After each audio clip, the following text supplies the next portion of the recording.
तो चलिए बात करते हैं इलेक्ट्रिक गाड़ियों की, यानी ईवीज की। हर तरफ इनकी कामयाबी का शोर है। ऐसा लगता है जैसे यही हमारे साफ सुथरे भविष्य का रास्ता है। हाँ, ये बात तो हम सब सुनते हैं और ये एक बहुत बड़ी टेक्नोलॉजिकल क्रांति है भी। ऐसा लगता है कि प्रदूषण का हल बस मिल ही गया है।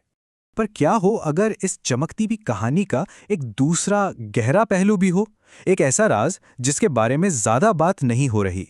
चलिए इसी की तह तक चलते हैं। और वो राज है तांबा।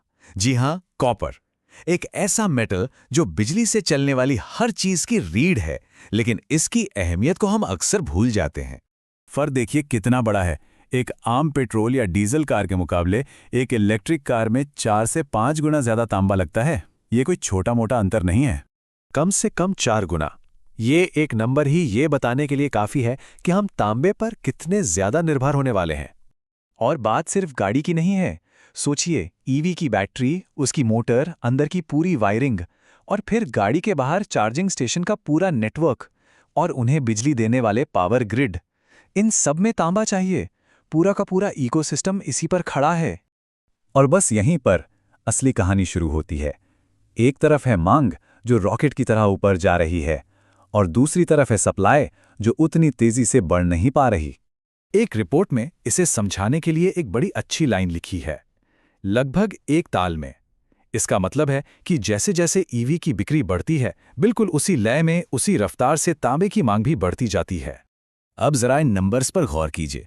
2016 में दुनिया भर में 7.5 लाख ईवी बिकी थी। 2024 में यह आंकड़ा बढ़कर हो गया 1,70,00,000। मतलब जबरदस्त उछाल। और अब देखिए तांबे की मांग, ये बिल्कुल उसी एक ताल वाली बात को सच साबित करती है। 2016 में 41,000 टन से बढ़कर 2024 में 11 लाख टन। दोनों ग्राफ का पैटर्न देखिए, लगभग एक जैसा है। बल्कि सच तो ये है कि बीच के कुछ सालों में तांबे की मांग गाड़ियों की बिक्री से भी ज्यादा तेजी से बढ़ी। ऐसा इसलिए हुआ क्योंकि कार बनाने वाली कंपनियां बड़ी बड़ी बैटरी बना रही थी और चार्जिंग का इंफ्रास्ट्रक्चर भी तेजी से खड़ा हो रहा था। तो एक तरफ तो ये आसमान छूती डिमांड है, पर कहानी का दूसरा पहलू है सप्लाई। और यहां मामला बिल्कुल उल्टा है।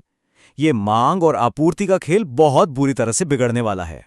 जरा इस टाइमलाइन पर गौर कीजिए। ये दिखाती है कि हालात कितनी तेजी से बदल रहे हैं। आज 2024 में हमारे पास थोड़ा सा सरप्लस तांबा है, लेकिन सिर्फ 2 साल बाद 2026 तक हम 20 लाख टन के घाटे में होंगे, और 2030 आते आते ये घाटा 80 लाख टन तक पहुंच सकता है। एक रिपोर्ट इसे एक हैरान कर देने वाला घाटा कहती है, और ये शब्द बिल्कुल सही है।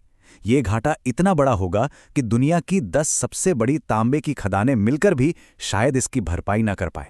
अब जब किसी चीज की इतनी कमी हो, तो जाहिर है बात सिर्फ बाजार तक नहीं रहती, ये ग्लोबल पावर पॉलिटिक्स का हिस्सा बन जाती है। तो देखते हैं कि इस नए खेल में ताकत किसके हाथ में जा रही है। 2025 का अनुमान देखिए। ईवीज के लिए जितना भी तांबा चाहिए होगा, उसका लगभग 60% अकेला चीन इस्तेमाल करेगा। ये एक तरफा दबदबा है। और अगर हम असली आंकड़ों पर नजर डालें तो ये फर्क और भी साफ दिखता है। चीन की मांग होगी 7,80,000 टन, यूरोप की 2,10,000 और अमेरिका की लगभग 1,14,000 टन। भारत का आंकड़ा अभी बहुत ही कम है। तो इस दबदबे का मतलब क्या है? सीधा मतलब है कंट्रोल। चीन के पास कीमतों को, सप्लाई के कॉन्ट्रैक्ट्स को और पूरी दुनिया की रणनीति को प्रभावित करने की जबरदस्त ताकत होगी। तो इन सब बातों का निचोड़ क्या है? ये सिर्फ एक नई टेक्नोलॉजी की कहानी नहीं है। ये कहानी हमारी महत्वाकांक्षाओं और जमीन की हकीकत के बीच की है। और यही इस पूरी कहानी का सबसे अहम सबक है।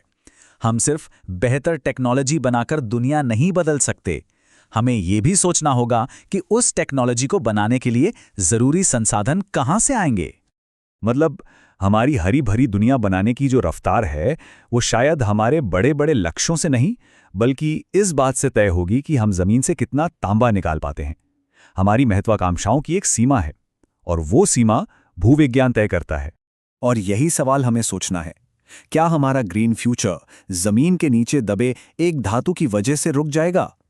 ये एक ऐसा सवाल है जिसका जवाब हमारी आने वाली दुनिया की शक्ल तय करेगा।